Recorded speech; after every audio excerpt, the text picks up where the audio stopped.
Tanda orang-orang yang mencinta itu adalah mempunyai sifat cemburu. Kita tentu ingin membela orang yang kita cintai. Makanya ketika orang yang kita cintai itu diganggu orang, maka kita akan berusaha mati-matian untuk membelanya. Begitupun kita cinta kepada Allah dan Rasulnya. Ketika agama Allah ini dihina orang, maka kita akan mati-matian untuk membela agama Allah ini. Ketika Allah dan Rasulnya dilecehkan orang, maka kita akan mati-matian untuk membelanya. Ini kita membuktikan kita punya rasa cemburu kepada orang yang kita cintai itu. Nak mau kita kalau mereka orang yang kita cintai itu diganggu. Maka hilanglah rasa keimanan kita ketika agama Allah dilecehkan, kita biarkan saja.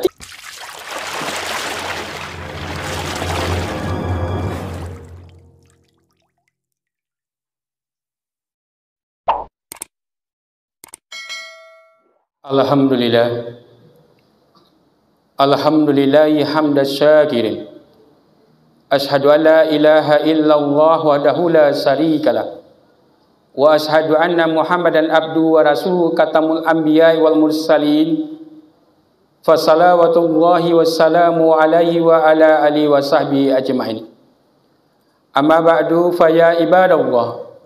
Usikum wa iyaya bitaqwallah faqad fazal muttaqun. Allah Ta'ala fil Qur'anil Karim. A'udzu billahi minasyaitonir rajim. Bismillahirrahmanirrahim. Ya ayyuhallazina manuzkurullaha dzikran katsira wasabbihu bukratan wa asila. Shadaqallahul azim. Bapak-bapak, saudara-saudara, sidang jemaah Jumat rahimakumullah. Puji dan syukur marilah sama-sama kita persembahkan kepada Allah yang Maha Rahman dan Rahim. Karena dengan limpahan rahman dan rahimnya sampai saat ini kita masih bisa melaksanakan aktivitas kita. Kita masih bisa berkumpul dengan keluarga kita. Namun yang teramat penting lagi adalah kita masih diberikan kesempatan untuk mempersiapkan diri menghadapi kehidupan di akhirat kelak yang merupakan kehidupan yang abadi. Kemudian beriringan salam tak bosan-bosannya kita hadiahkan kepada arwah junjungan kita, yakni Nabi kita Muhammad sallallahu alaihi wasallam. Tanpa usaha dan perjuangan beliau, kita tidak akan merasakan manisnya iman dan nikmatnya Islam seperti yang kita hadapi saat ini. Bapak-bapak, saudara-saudara, sidang jemaah Jumat rahimakumullah. Pada kesempatan yang singkat ini, Khatib memberi judul khutbah kita dengan cinta kepada Allah dan Rasulnya. Bapak-bapak, saudara-saudara, sidang jemaah Jumat rahimakumullah. Sebagai seorang mukmin, untuk membuktikan keimanan kita, hendaknya kita cinta kepada Allah dan Rasulnya itu melebihi cinta kita kepada apapun dan kepada siapapun, termasuk kepada diri kita sendiri. Pada masa Rasulullah SAW itu dibuktikan oleh para sahabat. Ada seorang sahabat bernama Jabir. Kalau kita lihat dari segi ekonomi, boleh dikatakan dia seorang yang miskin. Kalau kita lihat dari segi wajah, boleh dikatakan dia adalah orang yang tidak ganteng. Namun dia ditawari oleh Rasulullah SAW untuk menikah. Tawaran Rasulullah SAW itu dia terima, walau dia menyadari tidak ada wanita yang akan mau menjadi istrinya. Tidak ada orang tua yang akan mau mengangkatnya atau menjadikannya seorang menantu. Tapi karena dijodohkan oleh Rasulullah SAW, Jabir bukan hanya mendapatkan seorang istri yang soleha, tapi juga cantik, kaya, dan keturunan bangsawan. Ketika masih baru-barunya bahasa kita, atau katakanlah masih pengantin baru, ada panggilan jihad dari Rasulullah SAW. Jabir yang masih pengantin baru menerima tawaran Rasulullah SAW itu untuk juga ikut mendaftar untuk jihad fisabilillah. Ketika dia di dalam peperangan, Jabir terbunuh dan kita kenal dengan mati syahid. Ini sekelumit kisah yang membuktikan begitu cintanya sahabat kepada Allah dan Rasul itu melebihi cintanya kepada dirinya sendiri. Kalau kita bandingkan, kalau kita mementingkan diri sendiri, pasti Jabir tidak mau ikut berperang karena masih dalam suasana pengantin baru. Bapak-bapak, saudara-saudara sidang jemaah Jumat rahimakumullah. Sekarang apa saja tanda orang-orang yang mencintai tersebut? Yang pertama, tanda-tanda orang yang cinta itu adalah selalu ingat dan tidak pernah lupa kepada orang yang dicintainya. Kita contohkan, ketika kita cinta kepada seseorang, tentu kita selalu ingat dan tidak pernah lupa kepada orang tersebut. Kita cinta kepada istri kita cinta kepada anak kita, pasti kita selalu ingat dan tidak pernah lupa kepadanya. Begitupun hendaknya cinta kepada Allah dan Rasulnya, tidak pernah lupa kepada Allah dan Rasulnya dimanapun dan kapanpun. Maka ini kita bisa contohkan adalah zikir. Zikir jangan kita identikkan sesudah salat saja, tapi zikir itu dimanapun dan kapanpun kita harus ingat kepada Allah dan Rasulnya. Maka kalau sudah seperti itu, dimanapun dan kapanpun kita ingat kepada Allah, mustahil terjadilah yang namanya kemaksiatan, kemudaratan tersebut. Mustahil terjadi. Karena kita contohkan, ketika kita mencuri, zikir, ingat kepada Allah, maka tidak akan jadi mencuri. Ketika kita menipu, zikir, ingat kepada Allah, tidak akan jadi menipu. Ketika kita berbohong, zikir, ingat kepada Allah, tidak jadi berbohong. Dan ketika kita korupsi, zikir, ingat kepada Allah, tidak akan jadi korupsi yang kita khawatirkan sampai saat ini. Inilah. Jadi tanda-tanda orang yang mencinta itu yang pertama adalah selalu ingat dan tidak pernah lupa kepada orang yang dicintainya. Itu pun kita cinta kepada Allah. Selalu ingat, tidak pernah lupa kepada Allah dan Rasul dimanapun dan kapanpun. Bapak-bapak, saudara-saudara sidang jemaah Jumat rahimakumullah.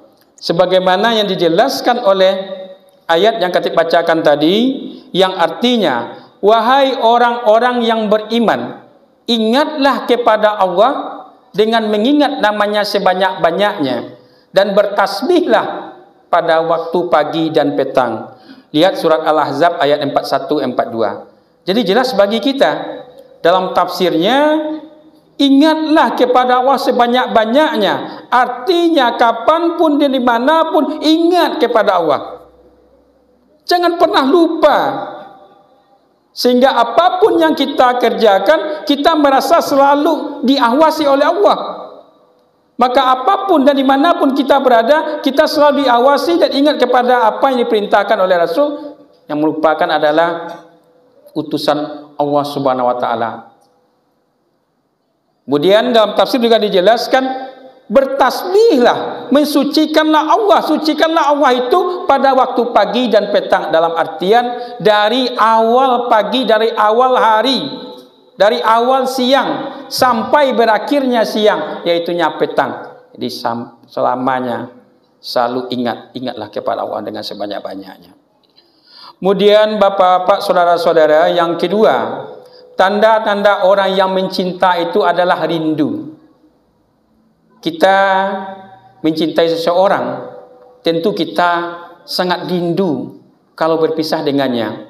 Dan ketika kita ditemukan, kita melepaskan rindu, dan tentunya kita tidak mau segera untuk berpisah. Ingin berlama-lama dengan orang yang kita rindui, dan ingin bermesraan dengan orang yang kita rindui. Begitupun dengan Allah dan Rasulnya.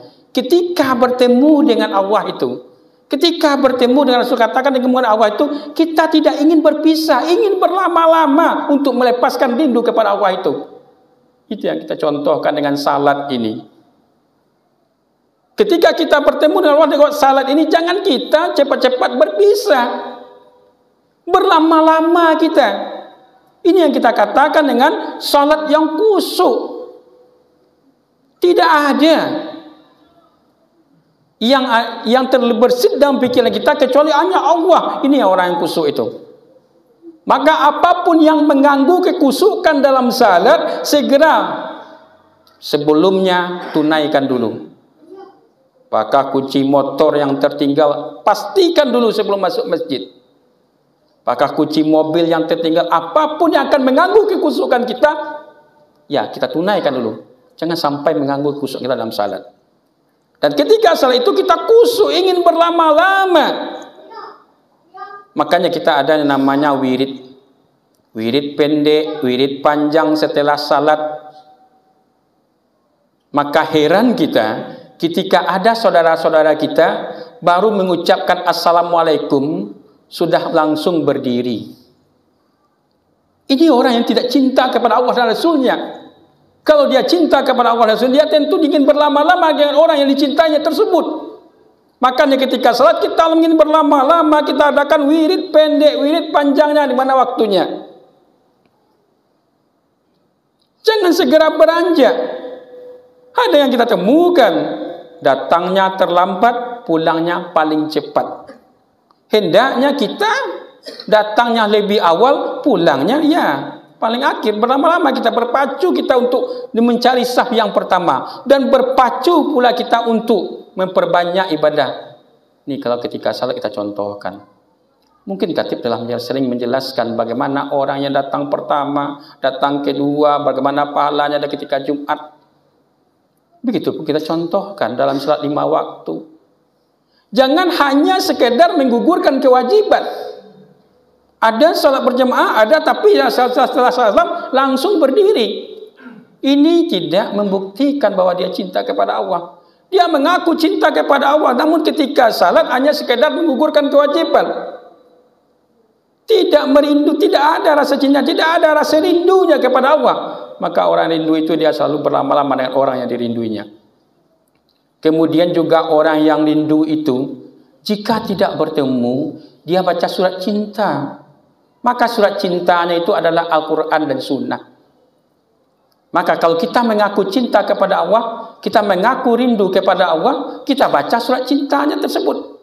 Setiap saat ketika kita merindu, maka surat cinta itu adalah Al-Quran. Kita baca Al-Quran, kita baca artinya. Yang sekarang ini sangat mudah mendapatkan tafsirnya. Bukan Al-Quran dan terjemahan saja, tapi tafsirnya pun mudah kita dapatkan. Tergantung kemauan kita saat ini. Kalau kita merasa mengaku rindu kepada orang yang kita cintai, ya kita baca surat cintanya, itu Al-Quran. Rindu kepada Rasul, kita baca surat cintanya, yaitu hadis. Dan saat sekarang ini mudah juga mendapatkan hadis-hadis sahih dan hadis yang ada terjemahannya. Tergantung kemauan kita lagi. Kalau kita merasa rindu kepada Allah dan Rasul, ya ini surat cintanya, Al-Quran dan hadis. Berapa waktu yang kita luangkan untuk membaca surat cinta tersebut? Kita bandingkan ketika kita merindui seseorang, kita sering baca surat cinta tersebut, menjadi kenangan bagi kita. Begitupun hendaknya kepada Al-Quran dan hadis. Gak dijelaskan Al-Quran inilah menjadi petunjuk hidup kita. Kalau kita baca Al-Quran, kita baca artinya, semuanya ada di situ. Apapun permasalahannya ada dalam Al-Quran. Gak dijelaskan inna hazal Quran yahdi lillati iya aqwam, yang artinya sesungguhnya Al-Quran itu memberi petunjuk ke jalan yang paling lurus. Lihat surat Al-Isra ayat 9. Jadi jelas bagi kita, permasalahan apapun yang kita hadapi, lihat Al-Quran. Semuanya ada dalam Al-Quran. Jauh dengan kemajuan teknologi saat ini, semua permasalahan telah ada di dalam Al-Quran. Bapak-bapak, saudara-saudara, sidang jemaah Jumat rahimakumullah. Yang ketiga adalah tanda-tanda orang yang mencinta, rela berkorban. Kita mencintai seseorang, tentunya kita rela berkorban untuk orang yang kita cintai. Ketika istri kita meminta belikan emas, karena kita cinta kepada istri kita, berusaha kita untuk membelikan emas. Ketika kita cinta kepada anak kita, katakanlah dia minta sepeda, maka sekuat tenaga dan usaha kita lakukan untuk mendapatkan sepeda untuk anak kita yang kita cintai. Begitupun kepada Allah. Maka apapun akan kita lakukan, kita rela berkorban untuk orang yang kita cintai tersebut.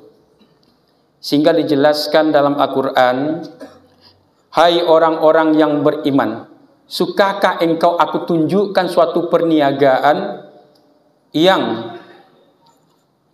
menyelamatkan kamu dari azab yang pedih, yaitu beriman kepada Allah dan Rasulnya, jihad kepada Allah dengan harta dan jiwamu. Itulah yang lebih baik bagi kamu jika kamu mengetahui. Lihat surat As-Saff ayat 10-11. Jadi jelas ini tunjuknya. Kalau kita mengaku cinta dan rela berkorban, maka yang ketiga adalah jihad fisabilillah. Kita contohkan tadi dengan sejarah yang di awal tadi, bagaimana Jabir cintanya kepada Allah, dia rela berkorban walaupun nyawa taruhannya. Ada juga sahabat bernama Azalah yang merupakan juga pengantin baru. Saking pengantin barunya tidak sempat dia mandi junub atau mandi wajib. Karena ada panggilan jihad kepada Allah, maka dia tunaikan jihad kepada Allah walaupun dia terbunuh juga di peperangan. Namanya juga dengan mati syahid. Bagaimana juga perjuangan Bilal bin Rabah. Demi keimanannya kepada Allah Subhanahu wa taala, walaupun disiksa tanpa baju, dipanas terik di padang tandus. Kalau ada pohon, ya lumayan. Ini pasir yang tandus, panas lagi, tanpa baju disiksa. Tapi cintanya kepada Allah dan Rasulnya melebihi cintanya kepada apapun. Dia rela disiksa. Bagaimana dengan sahabat Yasir dan Sumayyah, untuk mempertahankan keimanan yang membuktikan cintanya kepada Allah Rasul, dia rela disiksa. Banyak lagi dalam sejarah Islam membuktikan bagaimana para sahabat untuk membuktikan keimanannya kepada Allah Subhanahu wa taala. Begitupun kita cinta kepada Allah. Saat ini kita butuh jihad kita. Jihad kita meluangkan waktu kita, contohnya untuk menghadiri majelis taklim. Jihad kita meluangkan waktu kita untuk mengikuti pengajian-pengajian. Jihad kita untuk harta kita dalam pembangunan masjid. Kalau sudah bagus masjidnya, bagaimana mengisinya? Panti asuhan, pondok-pondok pesantren. Jangan biarkan anak-anak kita menangis terputus sekolah ini, sekolah-sekolah pesantren, sekolah-sekolah agama karena ketiadaan biaya. Butuh jihad kita, memberikan sebagian rezeki kita yang dititipkan kepada kita untuk membantu saudara-saudara kita yang fakir miskin, yang putus sekolahnya.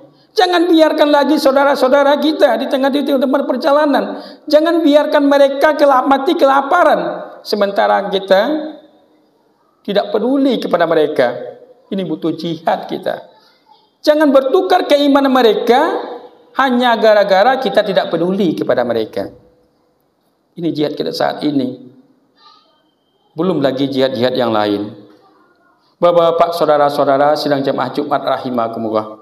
Yang keempat, tanda orang-orang yang mencinta itu adalah selalu menyesuaikan diri dengan orang yang dicintainya. Nah, dijelaskan dalam ayat Al-Quran, katakanlah Muhammad, jika kamu mencintai Allah, ikutilah aku. Niscaya Allah mencintaimu dan mengampuni dosa-dosamu. Allah Maha Pengampun lagi Maha Penyayang. Surat Ali Imran ayat 31. Jadi jelas bagi kita yang menyesuaikan diri, tentu apapun keinginan orang yang cintai kita, kita mampu untuk menyesuaikan diri. Walaupun itu bertentangan dengan hati kita. Begitupun hendaknya. Mungkin kita saat ini lagi asik tadi, ketika azan dikumandangkan, lagi asik mungkin mereka main. Lagi asik, sedang kerja. Lagi asik berkumpul dengan keluarga. Karena ini panggilan Allah, kita tinggalkan. Artinya kita cinta kepada Allah bisa menyesuaikan diri dengan apa yang dimaui oleh Allah Subhanahu wa taala itu. Yang dimaui oleh Allah saat ini ketika waktunya 12:06 masuk waktu Jumat, tinggalkan segala aktivitas. Pedagang tinggalkan urusan dagangnya.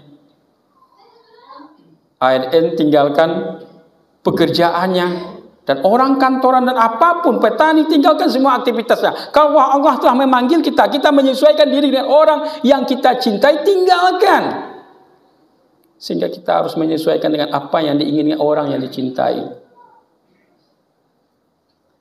Ketika ada perintah untuk meninggalkan minuman keras, mungkin berat bagi orang yang pemabuk.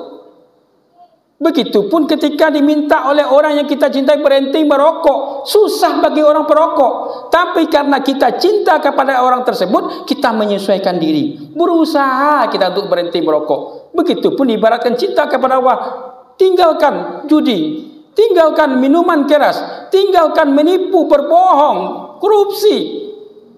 Karena kita cinta kepada Allah dan Rasulnya, tentu kita harus menyesuaikan diri dengan apa yang diinginkan oleh orang yang kita cintai. Apa yang diinginkannya? Tinggalkan judi, tinggalkan minuman keras. Iya, kalau kita mau menyesuaikan diri dengan orang yang kita cintai, tinggalkan hal-hal tersebut. Bapak-bapak, saudara-saudara sidang jemaah Jumat rahimakumullah. Yang kelima, tanda orang-orang yang mencinta itu adalah mempunyai sifat cemburu. Kita tentu ingin membela orang yang kita cintai. Makanya ketika orang yang kita cintai itu diganggu orang, maka kita akan berusaha mati-matian untuk membelanya. Begitupun kita cinta kepada Allah dan Rasulnya. Ketika agama Allah ini dihina orang, maka kita akan mati-matian untuk membela agama Allah ini. Ketika Allah dan Rasulnya dilecehkan orang, maka kita akan mati-matian untuk membelanya. Ini kita membuktikan kita punya rasa cemburu kepada orang yang kita cintai itu. Nak mau kita kalau mereka orang yang kita cintai itu diganggu. Maka hilanglah rasa keimanan kita ketika agama Allah dilecehkan, kita biarkan saja. Tidak punya rasa cemburu. Ketika Nabi Muhammad dihina, direndahkan orang, kita biarkan saja. Berarti kita tidak punya rasa cemburu. Yang namanya non-muslim itu selamanya tidak akan pernah merasa tenang dia sebelum kita keluar dari Islam, sebelum kita bersama mereka, sebelum kita murtad. Ini yang harus hati-hati kita. Dalam Al-Quran telah dijelaskan, wala yazaluna yukatilunakum hatta yaruddukum an dinikum inistata'u. Yang artinya, mereka tidak akan pernah berhenti memerangi kamu sampai kamu murtad atau keluar dari agama Islam jika mereka sanggup. Jadi jelas bagi kita, yang namanya non-muslim itu tidak akan merasa tenang mereka sebelum kita keluar atau murtad dari agama Islam. Faktabiru ya ulil absar la'allakum turhamun.